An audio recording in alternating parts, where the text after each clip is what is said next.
Okay. All right.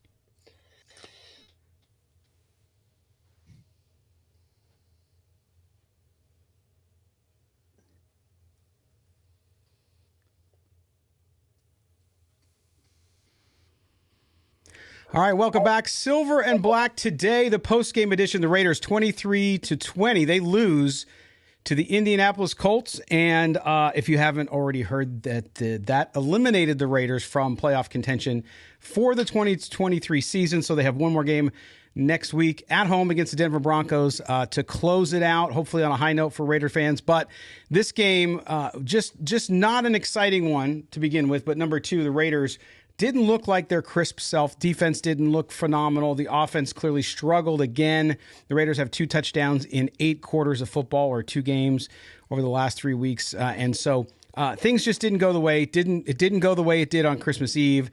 And so your new year will start, unfortunately, with a Raider loss. I am Scott Gulbransen. This is Silver and Black Today, an Odyssey original podcast. This is the live post-game edition for those of you watching on YouTube, Twitter, or Twitch, or LinkedIn, wherever you're watching us. Thanks for being with us. We're here. We'll be in the chat up on YouTube as well for you. But as you look at what's happening here, we have 2 guests, as usual. My good buddy Murf from Raiders Fan Radio with our Voice of the Fan segment. Also joining us tonight is Evan Groat from Just Pod Baby, also one of my colleagues over at Sportsnot.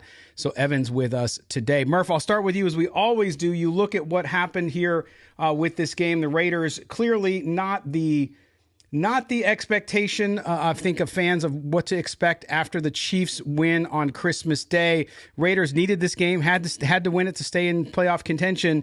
And it just seems like, well, boy, the offense struggled again, and defense just didn't look as good as it has in the past. But you can't expect the defense, Murph, to come out and win. You have to be able to play complementary football, don't you?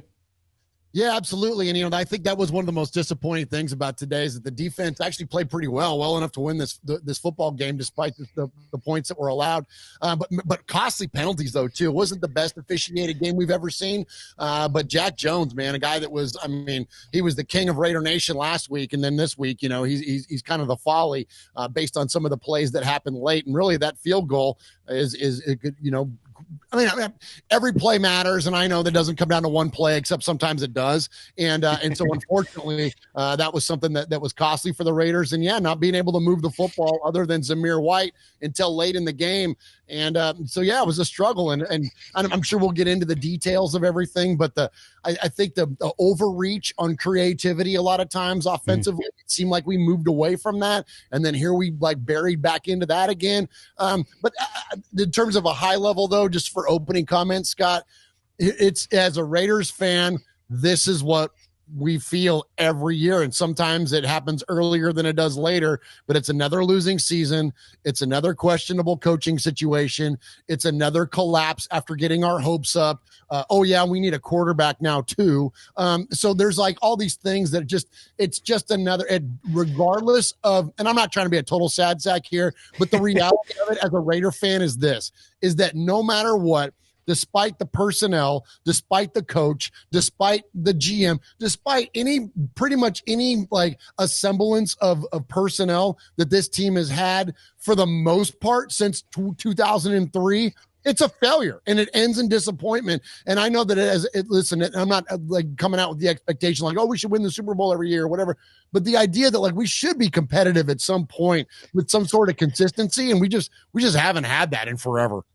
Yeah, no, I agree. And it's clear. Listen, Evan, you look at how this game went down. You look at how this team has played over the past 2 weeks. Clearly, the Kansas City win was huge. And the defense, we saw the numbers. I wrote a story on it this week because it was so impressive because of what the Raiders defense has been able to do. But again, back to complementary football. If you can't score, if you can't get the offense in gear, then you can't do that. I also thought the Raiders looked out of sorts. I thought this game management piece here between the offensive, defensive coaches and, of course, the head coach, Antonio Pierce, I felt as though it was, it was a little disorganized. Yeah, I agree with you there. And you've mentioned the defense. We didn't see those game-changing plays today from the defense that we had been seeing in the previous couple of weeks with, like a pick six or just one of those big plays. You didn't see it today. I thought that's what it was going to take to get the win. And then it was a lot of the same from the offense. I mean, just struggling, especially in the first half. I thought they played better. I thought O'Connell played better in the second half, but just a little bit too little, too late there. For the offense. But, and I was listening to what Murf had to say, and I totally agree with him. At the end of the day, it's another season where the Raiders missed the playoffs, but I'm going to kind of take the opposite approach of that and big picture of the Raiders seasons. I think, and I know they didn't get to the playoffs, but I think there is some positivity there when you look at it. Think about where this team was when they fired, McDaniels. A lot of teams are not able to overcome that. The Raiders nearly did. They were right there. Another 3-point loss today. Who would have thought the Raiders would be having their season alive in week 17, when McDaniels was fired and the offense was playing terrible, relying on a rookie quarterback. So there was a lot of things that the Raiders had to overcome. And I thought that, to have a chance in week 17 was something that I didn't expect. So, I know Raider fans are probably disappointed right now, but I think that when we step back and maybe when the season is over and kind of evaluate what they were able to do with so much working against them, there were some good things there, but it's a big off season once again for the Raiders. There's going to be a lot of change. Who knows what's going to happen at the quarterback position? Will Antonio Pierce, has he done enough to get the job full time? We'll have to see. There's a lot to decide here in the offseason. Yeah, there is, and I agree with you, and I know Murf, you've expressed this when I was down there last week, and in between on your show too, which is yes, you've seen progress. If you look at what Antonio Pierce has been able to do, especially on the defensive side of the ball, it's been pretty remarkable, right? The offense just hasn't been able to keep up, and I think it goes back to not Antonio Pierce not being able to run an offense. I think it goes back to you don't have the quarterback you need. If you don't have the quarterback who can make plays, and again, Aidan O'Connell, I think, will be a fine backup in this league. I don't have any issue with that.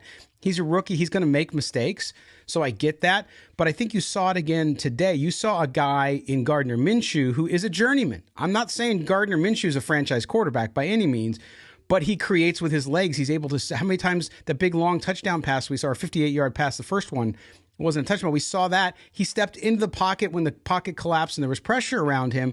He was able to move. If he doesn't move, he either gets sacked or he throws the ball away because he can't get downfield. And so, Murph, I think you look at this, and yes, fans are going to be disappointed. I get that. And to your point, it's well taken. At the same time, where this season was headed, and again, there's no participation trophies. I get that. At the same time, I think you look at the defense and you say, okay, they didn't play their best game today. They also didn't play terrible overall, gave up a couple big plays and penalties. Let's face it, the Raiders shot themselves in the foot. I know a lot of people want to blame all the penalties on the officials, and after we saw last night, the officials in the NFL are terrible. Don't get me wrong. And the Raiders have been on the crappy end of that stick many, many times. At the same time, the team wasn't as disciplined as it's been in previous weeks.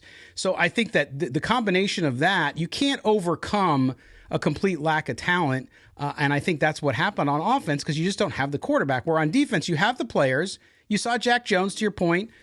He had 2 big mistakes today, and that's it. But look what he did over the last few games, and I still think he's going to have a bright future with the Raiders. Yeah, and listen, and I don't want to dismiss what accomplishments the Raiders have had here recently, and since Antonio Pierce has taken over. So I hear what you're saying, Evan, in terms of like there are things to be encouraged about. And listen, we were riding way high when it came out. Christmas night was pretty spectacular based on what the Raiders had done against the Chiefs. And when you listen to Antonio Pierce in his press conferences talking about when was the last time that these things happened, when was the last time these things happened, and they've been a rarity for Raider Nation. So I don't want to completely dismiss what you're saying about that. There are things to be encouraged about, but at the same time, bro, we're tired. This is Derek Carr type stuff. This is like, glimpses. Oh, hey, look at what we've got. There's something to be excited about. And then we're going to shit the bed right after that. It's like, and so it just happens over and over and over and over again.